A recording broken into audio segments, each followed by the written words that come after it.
صح المنظومة الصحية شرط أساسي لتعود المناكب للتعمير الخدمة الاجتماعية. وتنفيذ التوجيهات الملكية السامية الحكومة والعامة لارتقاء جميع مكونات هذه المنظومة بما فيها تأسيس الموارد البشرية في القطاع الصحي اللي كيشكل موضوع الاتفاقية ديال القطاع. المشروع هو كبير. اولا كاين المشروع الملكي الكبير اللي هو ديال يعني المواكبات ديال لا بروتيكسيون سوسيال اللي غادي تكون جينيراليزي، اللي غادي تجيب لنا واحد الطلبات اللي هي كبيره عند المستشفيات. وهاد المستشفيات خاصهم الاطباء يعني اللي يكونوا بالعدد الكافي باش نقدروا نحاربوا هذاك الشيء ديال لو ديزير يعني ميديكول اللي بعض المناطق ما كيمشيوش لهم، ولكن كاين كذلك نقص حتى في يعني في داخل المدن. فلهذا درنا هذا البرنامج باش نحاولوا ندوبليو تقريبا يعني العدد ديال الاطباء اللي غادي ياخذوا لا فورماسيون ديالهم، الشباب ديالنا اللي ياخذوا لا فورماسيون ديالهم، نوجدوا لهم لي تيران دو ستاج والامكانيات، استثمارات في كليات جديده اللي غادي تكون في يعني في قلميم، في الرشيديه وفي بني ملال، وكذلك لي سي اش اللي غادي يجيو معاهم حتى هما باش يكون كذلك التدريب يعني ممكن. وغادي نعطيو المؤطرين نعطيهم لي بوست دومبلوا 4000 بوست دومبلوا من هنا ل 2030.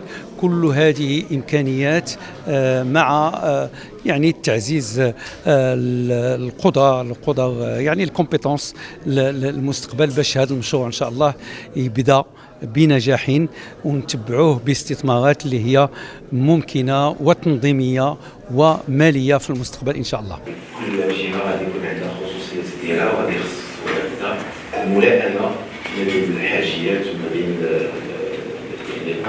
الاجراءات. السيد الرئيس قال لكم 3 مليار ديال الدرهم حقيقه هذا كثير، ولكن كاين شي حوايج اللي غادي يكونوا عندهم خصوصيات تحديديه اللي غادي يتناقشوا.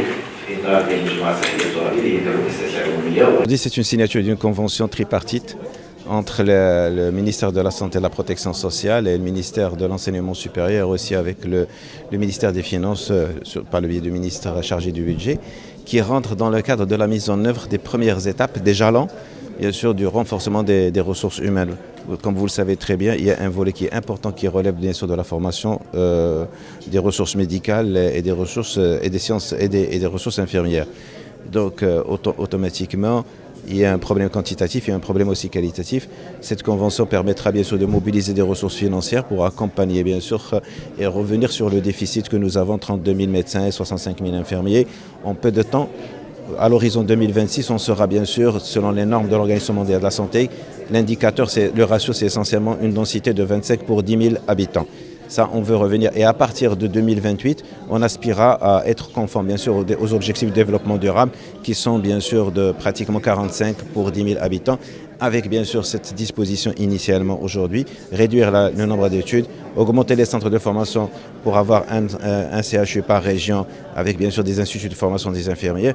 Je pense à une gestion régionale. Ça nous permettra éventuellement d'arriver aux objectifs escomptés dans les meilleurs délais. Merci. Avec un budget de 2 000. Les 3 milliards de dirhams, c'est essentiellement l'étape initiale, le primo movens pour accompagner. Mais il y aura bien sûr des budgets conséquents dans le cadre de la fonction sanitaire, puisque la gestion elle est régionale par excellence. Donc comme vous le savez, que c'est une transformation du paysage de santé marocain sous l'impulsion et les orientations de Sa Majesté, que Dieu l'assiste. Nous avons pour la première fois, moi je considère ça une révolution sur le plan de la formation des médecins. Et puis en plus, on cherche plutôt à avoir un regard qui est plutôt global pour attirer les médecins, les diplômés, pour qu'ils restent dans leur pays. Et cette transformation de tout le paysage va nous aider justement à mieux former, mais à mieux garder. Et puis comme vous le savez qu'à partir de la rentrée prochaine, donc nous allons avoir 20% de plus d'étudiants qui seront inscrits dans nos universités publiques et privées. Et puis d'ici 2026, on va doubler les effectifs de telle sorte de pouvoir répondre à cette attente. 24 médecins et pour 2026 et puis plus de 45 d'ici 2030. C'est un effort considérable, comme vous avez vu, plus de 3 milliards rien que pour l'enseignement supérieur, plus de 3500 enseignants-chercheurs encadrants qui vont se rajouter d'ici 2030.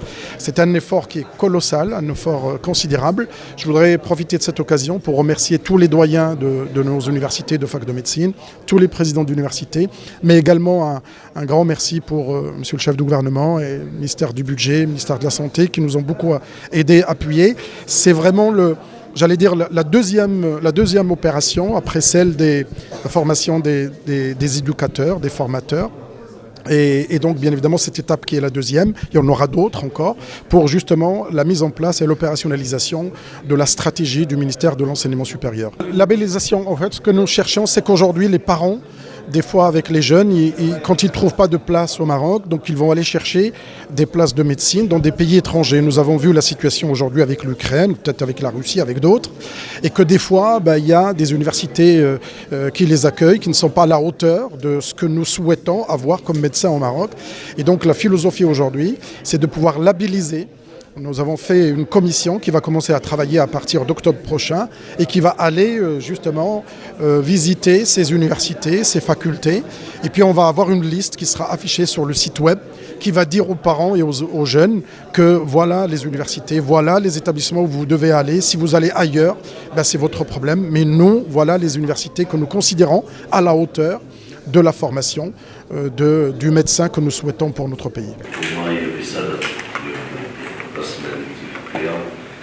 بصدد معالجة الإشكالات الحقيقية تاع قطاع الصحة اللي هو العنصر البشري كما أولا، لأن مهما كانت الإجازة وما كانت الإشغال من قبل فبدات يكون خصاص العنصر البشري. يعني تلقاو مشاكل في قطاع الصحة، تلقى إشكالات حقيقية للتدبير والاستجابة لحاجيات المواطنات والمواطنين. حبيت نتكلموا على ثلاثة المواضيع تاع ليه باش نكونوا هذا العدد، يعني الكوربمون تاع لي ميدسان ولا الكور ميديكال كي جا في القانون الإطار عنده